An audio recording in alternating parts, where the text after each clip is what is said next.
Hello students, steady state of heat flow గురించి మీ అందరికీ తెలుసు.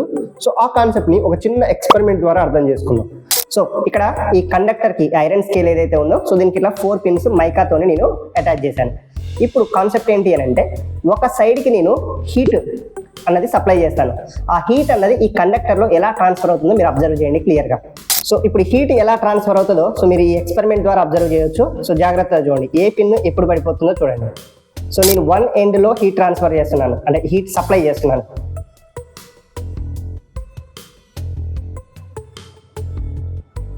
సో ఫస్ట్ పిన్ పడిపోయింది, మీరు చూసారు కదా. సెకండ్ పిన్ పడిపోయింది, థర్డ్ పిన్ కూడా పడిపోయింది. ఇప్పుడు ఫస్ట్ మనం ఇక్కడ హీట్ సప్లై చేసాం. సో ఇక్కడ ఉన్న పిన్ ఫస్ట్ పడిపోయింది, next second pin and third pin. మనం ఇంకా ఫర్దర్గా హీట్ సప్లై చేస్తే ఈ 4th పిన్ కూడా డ్రాప్ అవుతుంటుంది. సో హీట్ అన్నది స్టడీ ఫ్లోలో ఎలా కండక్ట్ అయింది కండక్టర్లో అన్నది మీరు అబ్జర్వ్ చేయవచ్చు. Thank you.